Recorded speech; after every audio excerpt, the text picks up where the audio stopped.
দিন দিন নিলয় আলমগীর ও জান্নাতুল সুমাইয়া হিমির একের অধিক নাটকের দৃশ্য ও শুটিংকে ঘিরে তৈরি হয়েছে তীব্র আলোচনা। সামাজিক গণমাধ্যমে ছড়িয়ে পড়া কিছু ভিডিওর দৃশ্য এবং ছবি দেখে অনেকেই প্রশ্ন তুলেছেন, নাটকের নামে কি সীমা ছাড়িয়ে যাচ্ছেন অভিনেতারা? এই পরিস্থিতিতে সবথেকে বেশি আলোচনায় এসেছেন নিলয় আলমগীরের স্ত্রী তাসনভা রিদির বিষয়টি।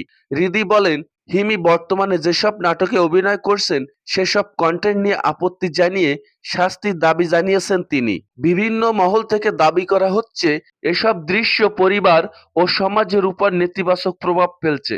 ভাইরাল হওয়া দৃশ্যগুলো দেখে অনেকের মন্তব্য করেছেন এগুলো পরিকল্পিতভাবে বিতর্কিত তৈরি করছে। ফলে বিষয়টি শুধুমাত্র বিনোদনের মধ্যে সীমাবদ্ধ নেই, পৌঁছে গেছে সামাজিক এবং নৈতিক আলোচনায়। এদিকে এই বিষয়টি নিয়ে মুখ খুললেন নিলয়ের স্ত্রী তাসনভা রিদি। তিনি বলেন, প্রযোজক ও পরিচালকদের একটু ভেবেচিন্তে নাটক তৈরি করা উচিত। যে সকল নাটক বাবা মা ছেলে মেয়েদের নিয়ে দেখা যায় না সেসব নাটক তৈরি করা উচিত নয়। এবং তিনি আরো বলেন, এইসব নাটক দেখে বর্তমান প্রজন্ম ভুল শিক্ষা গ্রহণ করতে পারে।